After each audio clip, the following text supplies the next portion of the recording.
I'm Cully Hamner, and I draw Batman and the Signal for DC Comics, and today I'm going to draw the Signal.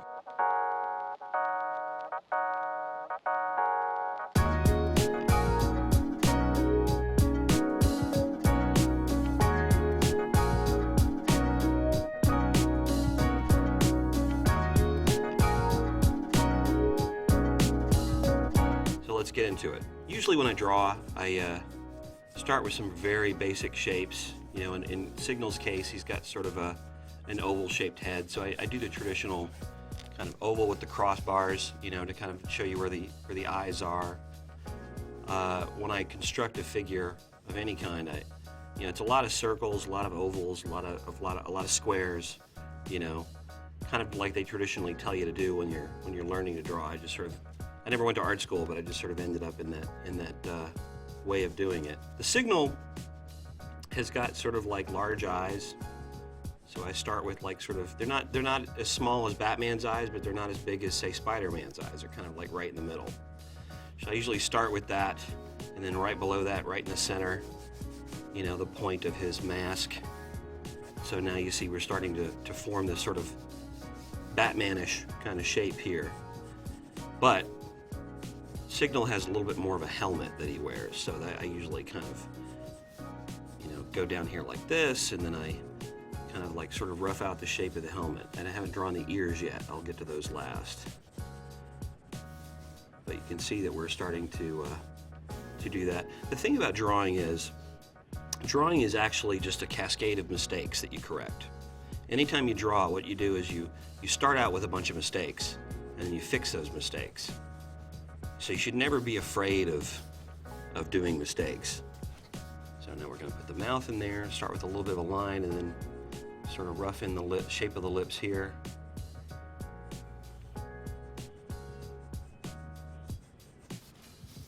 Okay. I'm a big proponent of making sure that shape is important when you're designing a costume for a character. You want them to be kind of distinctive, you know, in that respect. So as you can see, we're starting to get a pretty recognizable shape here. Taking up his neck a little bit. All right, so we basically have got our basic Signal here. I also try to, like, with Batman or characters like the Signal, I like to do them as if, you know, their masks sort of eat light. So there's always like sort of heavy shadows under the contour of the mask. I'm gonna do that. One thing I wanted to do when I designed this character was to make him sort of a reverse of Batman. The original original costume was designed by Greg Capullo, so I had a few things to work with. He made sort of a yellow and dark, like a black costume. So I wanted to make the yellow parts like sort of in the same place that the black parts of Batman's costume are. You know, so basically the mask and the shoulders and everything are all kind of a yellow color. The way that Batman's costume is, you know, dark, and then the lighter parts of Batman's costume are the dark parts on Duke's suit. And then if you get to the chest symbol, it's a white symbol instead of a black symbol. So he's sort of like he's the daytime Avenger of Gotham. So he's sort of the reverse of Batman. He's the guy that protects Gotham during the 12 hours that, you know, Batman is not Batman, that he's being Bruce Wayne. Pretty much what he designed was all there. It was elements that I got to play with and kind of rearrange a little bit, but it was all really kind of there. And, you know, I mean, he's an artist that I admire a lot. So for me, it was a matter of trying to preserve what it was that he had come up with while still being able to put a little bit of my own spin on it. But I can't help but put my own spin on it. You know, it's like, that's just kind of the way I think anybody who does this for a living will do things. You got to put a little bit of you in it. But yeah, I mean, what Greg came up with was the building blocks were definitely there. I've done a lot of costume design and the like for DC over the years. So I think it's kind of expected that I'm going to do a little bit of my own spin on pretty much anything. And if they have an opportunity to have me redesign a costume, if there's a character that needs it, they usually kind of like have me go ahead and do it. There is a certain amount of world building that went into this book. There's a certain amount of having to define certain things that other people are going to draw later on, you know, like, you know, what does Gotham look in the daytime, look like in the daytime, or you know, what is this artifact going to look like? What is this structure going to look like? You know, there's a structure in the story called Gotham Proper, which is like a sort of a solar project that's built in the Narrows in Gotham, and you know, it had to be designed. So it's like one of those things where, you know, I had to kind of make all this stuff up. It's not quite as easy as just saying, oh, well, you know what the Batcave looks like. You know, it's pretty easy to do the Batcave comparatively because somebody's already established it. So they just send me reference for that, and I just try to get within the neighborhood of that. But also the good thing about like any of the Bat characters, the traditional Bat characters, even them, they expect you to put a little bit of your own spin on things. You know, there's room for interpretation in kind of all this stuff. Something like Duke Thomas or his story or his sort of situation within Gotham, it kind of all had to be established in this book. So that I had a great opportunity to do that. A lot of work, but you know, it was worth it.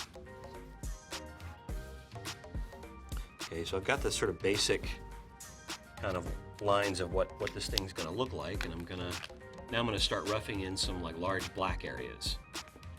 So let me find a brush here that I can do that with. You know, you try to put a little bit of structure in there, but you also just, you know, you don't want things to look too stiff and too, you know, kind of mechanical. So, you know, I try to at least put some interesting areas of black in this thing so it doesn't look like it's just totally smooth and devoid of personality. It's definitely a fun character to draw.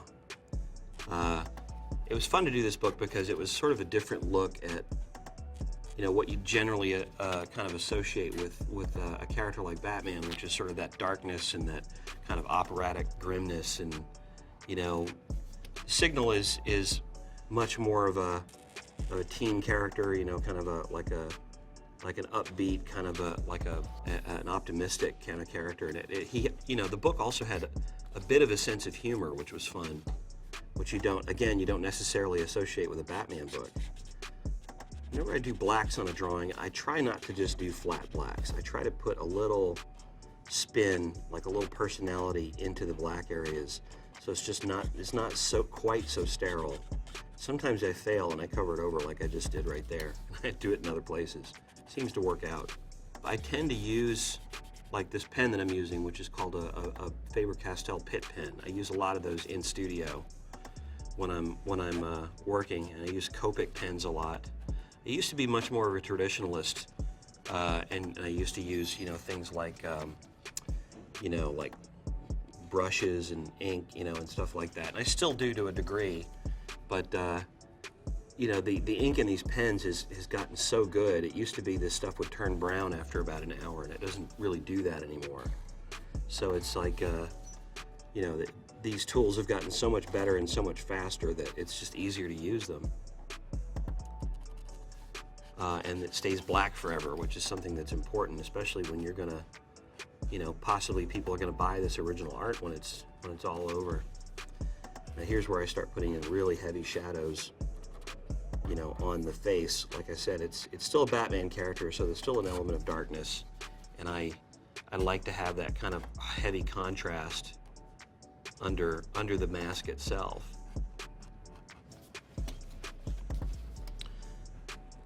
Sometimes I'll beef up the outline a little bit if I want a little more weight on some of this stuff. One thing I notice a lot of artists do is we draw with our arms and not our wrists. If you'll notice, like, if I have to pull like a long line like I just did right here, I'm moving my whole arm. You know, not really use, I actually lock my wrist when I do that. That's something I notice pretty much every inker I know does that. It just gives a greater degree of control with the actual line.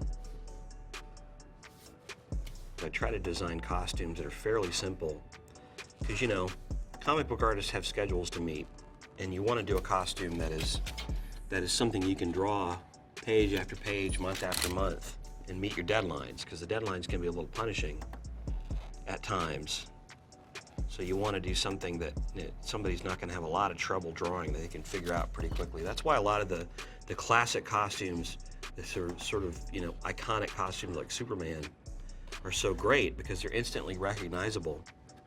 But they're fairly easy to draw. Especially if you've grown up with them, like most of us have.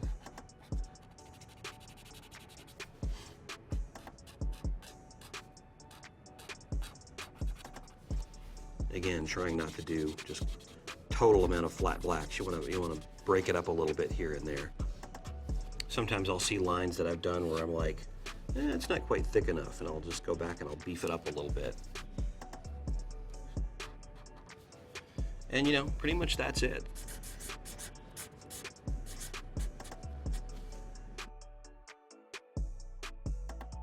I'm Cully Hamner, and this is my signal.